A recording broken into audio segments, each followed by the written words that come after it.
ফিলিস্তিনের জন্য যে যেখান থেকে পারেন দোয়া করবেন। তাহাজ্জুদের নামাজ পড়েও ফিলিস্তিনের জন্য দোয়া করবেন যে আল্লাহ ফিলিস্তিনকে তুমি রক্ষা করো। আজকে ফিলিস্তিনের কোনো ভিডিও ফুটেজ সামনে পড়লে বিশ্বাস করবে না, চোখের পানি শুধু ঝরে।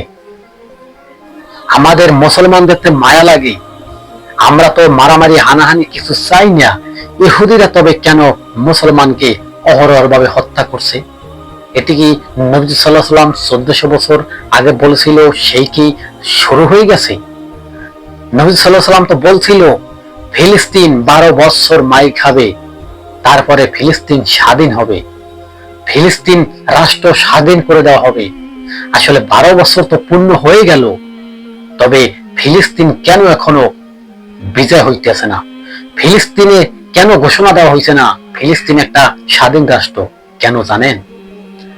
আল্লাহ তাআলা ধৈর্যশীলকে পছন্দ করেন, তাই নবী সাল্লাল্লাহু আলাইহি ওয়াসাল্লামও নিজেও বলছে তোমরা ধৈর্য ধরো, ধৈর্যে মেয়া ফলে। আজকে ফিলিস্তিনের যুদ্ধ দেখে যারা যারা হাসি মস্কারি করছেন, যারা যারা মজা করছেন, তারা লেখে নেন ইতিহাসের পাতায় আপনাদের উপরেও কিন্তু যে কোনো মুহূর্তে হামলা চালাইতে পারে ইহুদিরা। আপনারা কি বিশ্বাস করেন? আপনারা বিশ্বাস করতে হবে, কারণ ইহুদির কোনো ধর্ম নাই। আপনার উপরে কোনো কথা বতা কোনো কিছু ছাড়া চাইলে কিন্তু কি হামলা শুরু করে দিতে পারে। হামলা করবে আর কি করবে জানেন?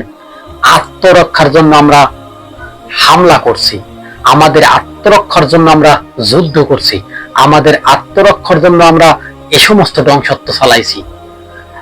এই এই এই কথাটা বলার কারণে ইহুদিরা কিন্তু বেঁচে যায়। জানেন আত্মরক্ষা মানে কি জানেন?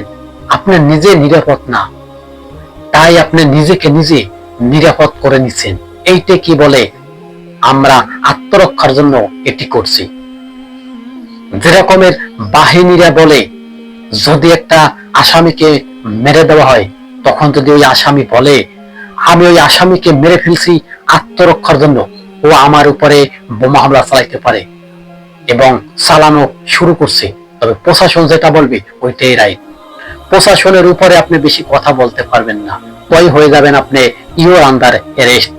কারণ এখন আর সেই সত্যের যুগ নাই, দুনিয়া থেকে ন্যায় বিচার সত্যি সব উঠে গেছে।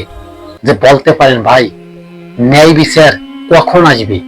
দেখুন, ইমাম মাহদী যতদিন না পৃথিবীর ভিতরে আগমন করবে, ততদিন না পৃথিবীটার ভিতরে কোনো ন্যায় বিচার, ন্যায় পরাজয়, ন্যায় শাসন কোনো কিছু হবে না। এটি আমাদের কোনো কথা না, এটি বড় বড় বিশেষজ্ঞরা আলেমরা বলছে। ইমাম মাহদী আসা মানে পৃথিবীটা শান্তি বিরাজ করবে। আসলে এত লক্ষ লক্ষ মিলিয়ন মিলিয়ন মানুষের সামনে ইমাম মাহদী আত্মপ্রকাশ কোনোদিন ঘটাবেন আল্লাহ তাআলা। সাধারণ কিছু মানুষের পাশে ইমাম মাহদীর আগমন ঘটাবে। তো বলতে পারেন যে এতগুলো মানুষ কি হবে? তাহলে এতগুলো মানুষ তৃতীয় বিশ্বযুদ্ধে মারা যাবে, অনাহারে মারা যাবে, দুর্ভিক্ষ মারা যাবে, দরজালের তাণ্ডব খালে চালাবে, তখন যেই মুসলমান দাবি করবে তাকে হত্যা করে দেওয়া হবে এবং তার রিজিকের থাল হাত থেকে টেনে নেওয়া হবে, কেড়ে নেওয়া হবে। কারণ আল্লাহ তাআলা রব্বুল আলামিন মসিহুদ দজ্জালকে তো পাঠাবে মুসলমানের পরীক্ষার জন্য।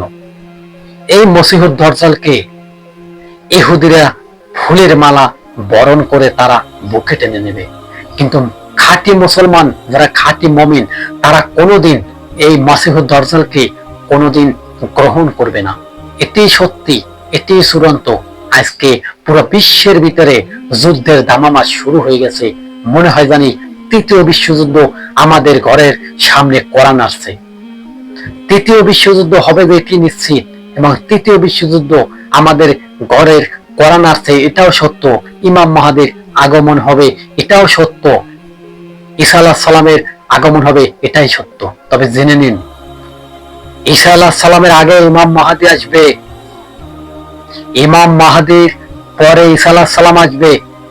মসিহুদ দজ্জাল দুইজন আলেমের সামনে আসবে এবং এই মসিহুদ দজ্জালকে যেখানে হত্যা করা হবে নামে লুত জায়গা